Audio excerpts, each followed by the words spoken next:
তো গুগল ক্রোমে এসে লিখবো আমরা এনআইডি। তো এনআইডি লেখার পরে দেখুন আমাকে এই সাইটটা নিয়ে আসবে। আমি এখানে এর উপরে ক্লিক করে এখানে এনআইডি অনলাইন সার্ভিস, তো আমি এখান থেকে এনআইডি অনলাইন সার্ভিসে ক্লিক করে দিব। তো এনআইডি অনলাইন সার্ভিসে ক্লিক করার পর দেখুন এখানে আবেদন করুন, এটার মধ্যে ক্লিক করলে আমার এখানে তথ্য চাইবে। আমি ইংরেজিতে আমার নামটি লিখব, বা যে ব্যক্তির ভোটার হবে তার নামটি এখানে লিখবেন, তার জন্ম তারিখ লিখবেন এবং একটি ক্যাপচার লিখে এখানে বহালে ক্লিক করবেন। তো বহালে ক্লিক করার পর আপনাকে এরকম একটা পেজে নিয়ে আসবে। এখানে আপনার মোবাইল নাম্বারটি লিখে বার্তা পাঠান, এটার উপরে ক্লিক করবেন, তাহলে আপনার ফোনে একটি এসএমএস যাবে। তো আমি এটাকে বার্তা পাঠালাম। তো বার্তা পাঠানোর দেখুন আমার এই যে এসএমএসটি আসতেছে। তো তার আগে আমি বলে রাখি, যারা আমার চ্যানেলটি এখনও সাবস্ক্রাইব করেননি তারা আমার চ্যানেলটি সাবস্ক্রাইব করে রাখুন এবং পাশে থাকা বেল বাটনটি অন করে রাখুন। তো এটাকে আমি বহালে ক্লিক করব। আমি এখানে যে পিন নাম্বারটা এসেছে তাই লেখার পর আমি এটা বহালে ক্লিক করে দিব। তো বহালে ক্লিক করে দেওয়ার পর আমাকে আমার প্রোফাইলটি দেখাবে।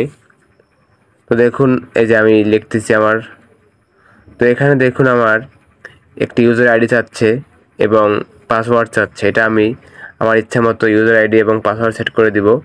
তারপরে আমি বহালে ক্লিক করে দিব। তো বহালে ক্লিক করে দেওয়ার পর এবং এই ইউজার আইডি এবং পাসওয়ার্ডটি আপনি অবশ্যই মনে রাখবেন বা লিখে রাখবেন, পরবর্তীতে আপনি এটা কাজে লাগবে। তো দেখুন এই যে আমার নামটা এবং জন্ম তারিখটা দেখাচ্ছে। তারপরে আমি বিস্তারিত প্রোফাইলে চলে যাব। তো বিস্তারিত প্রোফাইলে গেলে পরে দেখুন আমাকে একটা ফর্ম দেবে। এই ফর্মে স্টার মার্কগুলো আমি ফিল আপ করে দেবো। তো তার জন্য আমাকে উপর থেকে এডিট অপশনে ক্লিক করতে হবে। তো এডিট অপশনে ক্লিক করলে আমার ফর্মটি চলে আসবে। তো আমি উপর থেকে এডিট অপশনে ক্লিক করলাম। তো দেখুন আমার এখানে স্টার মার্কগুলো, যেমন বাংলা নাম, পেশা, সব কিছু লিখে আমার পরবর্তীতে ক্লিক করব। পরবর্তী ক্লিক করবো আমার দেখুন আরেকটা ধাপ আসে, সেটা হচ্ছে আমার শিক্ষক যোগ্যতা এবং পেশা এগুলো চাচ্ছে। এবং আমি যদি অসমর্থ হই, যেমন শ্রবণ প্রতিবন্ধী, বাক প্রতিবন্ধী, সেগুলো আমাকে এখানে টিক মার্ক করতে হবে এখান থেকে। তারপরে দেখুন এখানে আমার ধর্ম। তো এই যে আমার অসামর্থ্যগুলো দেখুন, শ্রবণ প্রতিবন্ধী, বাক প্রতিবন্ধী, এগুলো। তো যেহেতু প্রতিবন্ধী নই ইনি, সেহেতু এনার জন্য এরা প্রয়োজন নয়। তো আমি তাহলে পরবর্তী ধাপে যাব। তো এখানে চাচ্ছে আপনার বসবাসরত অবস্থানরত দেশের নাম। তো আমি এখান থেকে দেশটি সিলেক্ট করে দেবো। দেখুন উপর থেকে ঠিকানা রেখে আমি আমার দেশটা সিলেক্ট করে দিলাম এবং আমার ভোটার ঠিকানা, স্থায়ী ঠিকানা আমি দিলাম। স্থায়ীর উপরে ক্লিক করে দিলাম। এখানে বর্তমান রয়েছে এবং স্থায়ী রয়েছে।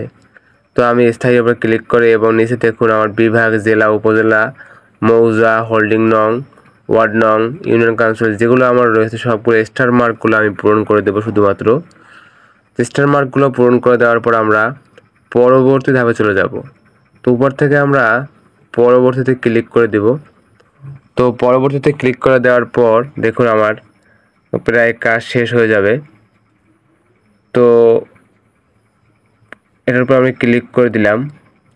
দেখুন আমাকে বলতেছে কোনো কাগজপত্রের প্রয়োজন নেই। তো আমি যদি চাই যে এরা বাতিল করে দেবো, তাহলে বাতিলে ক্লিক, অথবা আমি হচ্ছে ভোটার হবো তাহলে আমি পরবর্তীতে ক্লিক করব। ভোটার হতে চাইলে আমি পরবর্তীতে ক্লিক করে দেবো। তো যেহেতু আমি ভোটার হবো তাই আমি পরবর্তীতে ক্লিক করে আমি তথ্যগুলো দেখে ভালো মতন আমি সাবমিট করে দেবো। তো সাবমিট করে দেওয়ার পর দেখুন এখানে লেখা আসছে আপনার অ্যাপ্লিকেশন পেন্ডিং রয়েছে। তো এরকম একটি ফর্ম আমরা ডাউনলোড করে নেব। এখান থেকে ডাউনলোড করে যে কোনো কম্পিউটার দোকান থেকে প্রিন্ট করে নিব। তো প্রিন্ট করে নিয়ে আমরা দেখুন এইভাবে একটা ফর্ম আসবে। তো ফর্মটি প্রিন্ট করে নিয়ে এখানে যে ভোটার হবে তার স্বাক্ষর এবং ইউনিয়ন কাউন্সিলর অথবা চেয়ারম্যান বা ইউনিয়ন পরিষদের কোনো মেম্বারের কাছ থেকে, শনাক্তকারী ব্যক্তির কাছ থেকে স্বাক্ষর নিয়ে সেটি আপনার নির্বাচন অফিসে জমা দিয়ে আসবেন।